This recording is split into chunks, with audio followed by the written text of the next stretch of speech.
કહેવાય છે ને કે સફર ગમે તેટલી નક્કી હોય પણ હવામાન હંમેશા સરપ્રાઈઝ આપે છે. આજે અમારો પ્લાન ડેરીવાળા જવાનો હતો, પણ અધવચ્ચે જ મેઘરાજાની તોફાની એન્ટ્રી થઈ ગઈ.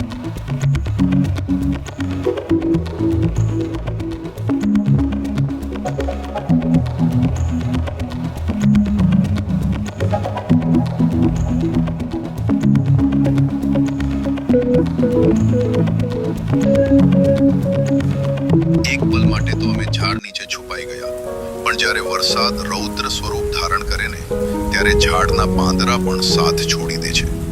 મોટા મોટા છાંટા અને જોરદાર પવન, ત્યાં ઊભા રહેવું અશક્ય. વરસાદ આવી ગયો છે તે ઊભા છે એ દેખો બારિશ ઓર કાફી.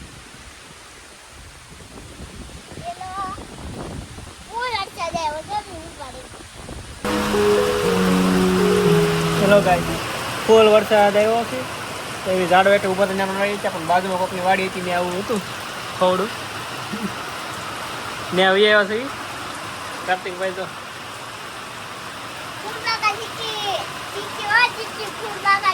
કાર્તિકભાઈ કોની વાડી ભાઈ આવ્યા આપણે? ફૂલ વરસાદ બંધ થવાનું નામ લે તો આ રસ્તો છે અને બાજુ વાડી છે તે ગયા છે. પણ સાહેબ, મુશ્કેલી આવે ત્યારે રસ્તો પણ મળી જ જાય. બાજુની વાડીમાં દેખાયો એક પતરાનો શેડ અને અમે દોડ્યા એ તરફ. આ આખી સફર કેવી રહી ચાલો તમને બતાવું.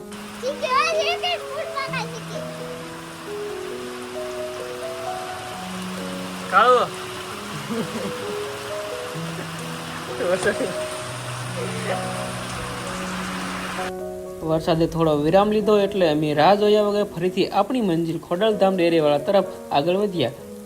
પણ કહેવાય છે ને કે કુદરતના ખેલ આગળ માણસનો ક્યાંય મેળ નથી પડતો. આગળ જતા એક એવો વળાંક આવ્યો કે અમારે યુટર્ન લેવો પડ્યો.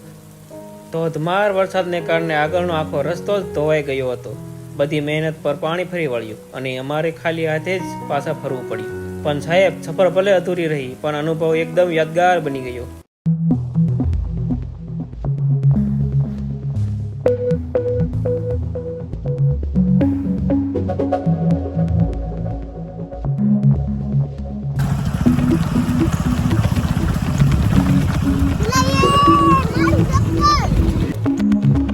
કાર્તિકભાઈનું ચપ્પલ પડી ગયું છે તો હું લેવા જાઉં છું. કાર્તિકભાઈ ચાલો ગાડીમાં ચપ્પલ પાડી દીધું છે તો હવે કાર્તિકભાઈને ચપ્પલ પહેરાવી દેવી. ચપ્પલ પહેરાવીને અમે જઈએ છીએ. કાલા ડિબાંગ વાદળો, પહાડોને અડીને વાતો કરતો પવન અને ચારેય તરફ છવાયેલી લીલોતરી. જ્યારે વરસાદના છાંટા પહાડો પર પડે છે અને આ પવનચક્કીઓ પવનની તાલે ઘૂમે છે ને ત્યારે એવું લાગે છે કે જાણે કુદરતે પોતે કોઈ સુંદર સંગીત છેડી દીધું હોય. શહેરની ભાગદોડથી દૂર આ શાંતિ અને કુદરતી વાતાવરણ દિલને એક અલગ જ તાજગી આપે છે. આ દ્રશ્ય એટલું મનોહર છે કે અહીંયા સમય જાણે થંભી ગયો હોય.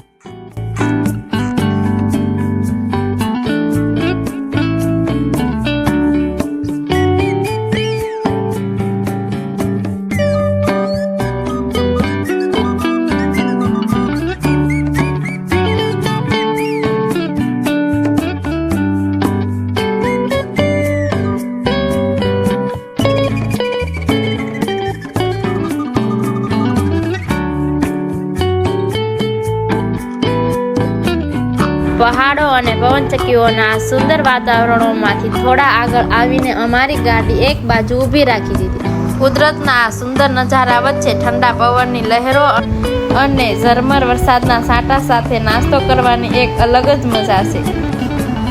ગરમા ગરમ મકાઈ, કુરકુરિયા, વેફર, ચટપટું નમકીન આવી સોહામણી ઋતુમાં કુદરતના ખોળામાં બેસીને ખાધેલો આ નાસ્તો કોઈ મોટો રેસ્ટોરન્ટ કરતાં પણ વધારે સ્વાદિષ્ટ લાગે છે.